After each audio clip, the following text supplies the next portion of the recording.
Ustadz, pertama kenapa sih? Kenapa sih? Katanya pacaran itu dilarang, tapi kebanyakan yang pacaran ujungnya happy ending, bahkan sampai menikah. Kedua, kalau itu dilarang Allah dan Allah nggak ridho, kenapa mereka mesti berjodoh dan bahagia? Ketiga, mohon nasihat Ustaz. Iya, hadirin, tenang, sabar. Tenang, kita kasih udur, mungkin beliau belum tahu.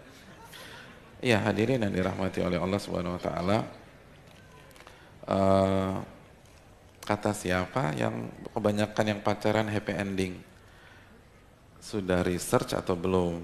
Sudah meneliti atau belum? Bahkan sampai menikah. Menikah kan nggak jaminan happy ending. Menikah itu nggak jaminan happy ending.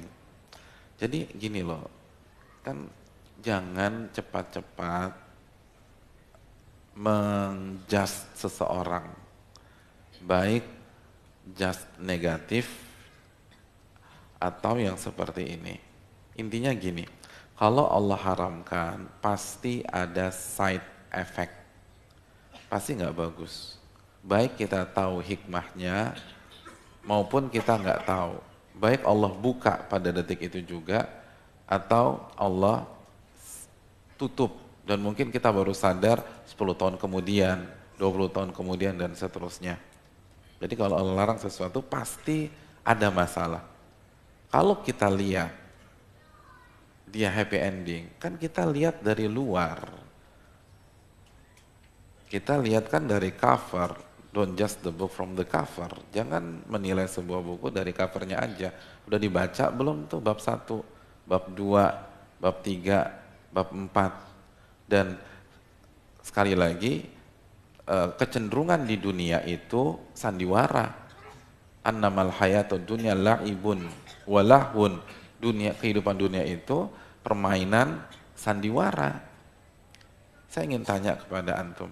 Antum nih ketika kesini qadarullah berantem sama istri, ya namanya juga pasangan, berantem keras gitu loh, sampai banting-bantingkan handphone, istri banting handphone antum, antum banting handphone istri, padahal dua-duanya kreditannya antum yang bayar.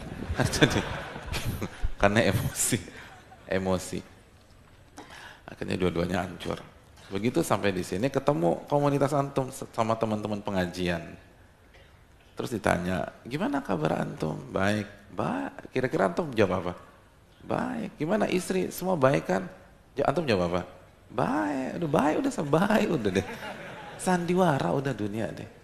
Antum gak akan ceritakan masalah antum ke orang lain. Antum ingin tampil perfect. Atau nggak usah antum, kita nih. Kita ingin tampil perfect di depan orang.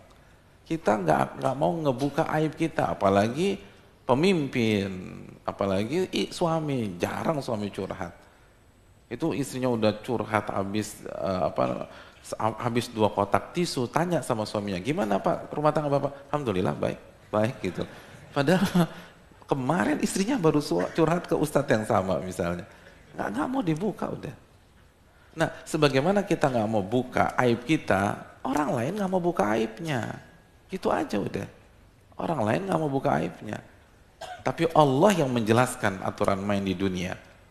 Setiap maksiat pasti ada masalah. Pasti udah. Nggak mungkin nggak. Maksiat pasti ada masalah. Itu kaedah. Kaedah yang disepakati oleh seluruh para ulama. Innal kadhiba yahdi ilal fujur. Nabi bersabda kebohongan, dan kebohongan maksiat itu pasti nyeret ke kefajiran berikutnya. Dan begitu juga dengan pacaran. Itu yang pertama. Yang kedua, hadirin yang dirahmati oleh Allah Subhanahu wa taala, perlu kita camkan kalau kita pengen ke Surabaya lalu salah start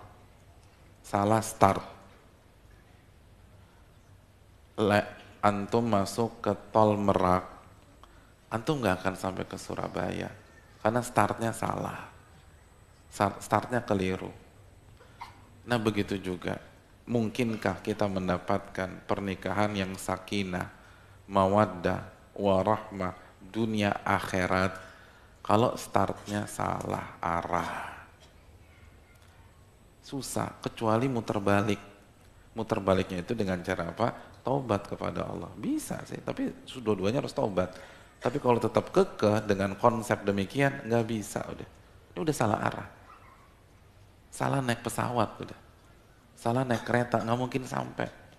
Kecuali kalau dia cut di sana, dia tobat kepada Allah, dia turun dan dia ganti arah.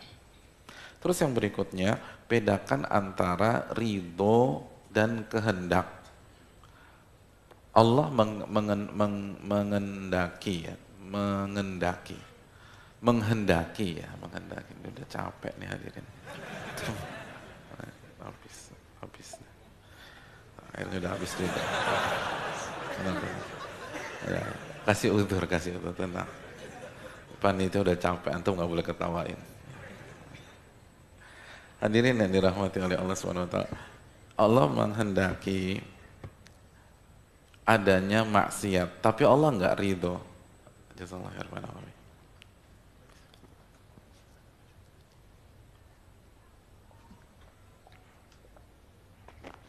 Jadi Allah menghendaki maksiat, tapi Allah nggak ridho dengan maksiat tersebut. Kenapa demikian? Karena ada hikmah yang lebih besar daripada satu maksiat yang dilakukan oleh anak manusia. Itu yang ngambil ibrohnya jutaan orang. Yang ngambil ibroh dari kehidupan Fir'aun itu jutaan bahkan miliaran orang. Allah nggak ridho dengan perbuatan Fir'aun yang mengklaim jadi Rabb wa ana rabbukumul a'la. Tapi Allah kehendaki. Ya udah di ACC udah kalau Anda mau gitu deh. Agar apa? Agar hikmah lebih besar. Dan itu bisa. Jangankan Allah Subhanahu wa taala yang Maha Hakim ya. Di kehidupan kita aja kita terima konsep itu. Banyak kasus kita menghendaki sesuatu tapi kita nggak ridho untuk apa? Untuk maslahat yang lebih besar. Seorang dokter ketika ada pasien yang kakinya sudah putus, maka dia putuskan untuk operasi amputasi. Dokter benar berkehendak untuk mengamputasi pasien itu, benar. Apalagi misalnya suatu ketika yang jadi pasien ayahnya sendiri. Dok, ini ayah dokter loh dok. Dokter mau potong kakinya? Iya, saya berkehendak mau potong kakinya. Ayah loh, iya saya tahu ayah saya. Ridho dok? Enggak ridho. Siapa yang ridho? Tapi harus saya putuskan karena kalau saya nggak amputasi ini ngejalar nih gitu loh. Jadi semua sepakat ada perbedaan antara kehendak dan ridho. Dan itulah akidah Ahlussunnah wal Jamaah dalam masalah takdir. Jadi kalau alasannya demikian ya nggak usah pacaran, zina juga ada gitu loh. Zina ada. Gay juga ada, tapi Allah nggak ridho. Lagi-lagi kenapa mereka mesti berjodoh dan bahagia? Siapa yang bilang bahagia? Kan belum tahu ya. Artinya jangan cepat-cepat menyimpulkan. Allah yang mengatakan waman a'radu an dzikri fa inna lahu ma'isyatan dhanka. Surat Thaha ayat 124. Barang siapa yang berpaling dari ajaranku, dari mengingatku, dari syariatku, dia akan hidup dengan sengsara. Itu firman Allah. Sekarang nih pertanyaannya, kita lebih percaya dengan casing yang kita lihat atau ayat yang kita baca gitu aja deh. Casing yang kita lihat dia bahagia, padahal dia melakukan kemungkaran. Ayat yang kita baca menyatakan waman a'radu an dzikri fa inna lahu ma'isyatan dhanka. Barang siapa yang berpaling dari aturanku, mengingatku, dia akan hidup sengsara, nggak mungkin bahagia. Kita tinggal pilih, kita lebih percaya sama siapa. Dan semua di dunia ini sandiwara hadirin. Kan antum tahu sendiri, orang yang dinobatkan orang paling lucu di dunia dan diklaim oleh sebagian pihak orang paling bahagia di dunia, meninggalnya kenapa? bunuh diri, bunuh diri. Antum tahulah siapa orang tersebut, nggak perlu saya sebutkan namanya. Bunuh diri. Dan semua shock loh. Semua dunia entertainment shock. Karena orang berpikir ini orang paling lucu sedunia dan paling bahagia sedunia. Bunuh diri. Itu menunjukkan bahwa jangan menilai dari apa yang kita lihat. Antum harus lebih percaya firman Allah. Kita harus lebih percaya firman Allah daripada penampakan yang ada di hadapan kita. Nggak mungkin bahagia. Karena bahagia itu dengan beribadah, beriman. Man amila salihan min dzakarin aw untha wa huwa mu'min falanuhyiyannahu hayatan thayyibah. Barang siapa yang beramal soleh, dan pacaran kita tahu amal soleh atau bukan. Barang siapa yang beramal soleh dalam kondisi beriman, laki-laki maupun wanita, baru kami berikan dia kehidupan yang bahagia. Surat apa? An-Nahl ayat 97. Saya rasa cukup sampai di sini. Terima kasih banyak. Semoga bermanfaat dan semoga Allah mengampuni kekhilafan saya dalam mengisi kajian ini. Dan kalau ada yang benar itu datangnya dari Allah Subhanahu wa taala, dan semoga menjadi ilmu yang bermanfaat bagi kita semua. Dan kalau ada kesalahan, buang saja apa yang saya katakan dan ikutilah sunnah Nabi sallallahu alaihi wasallam.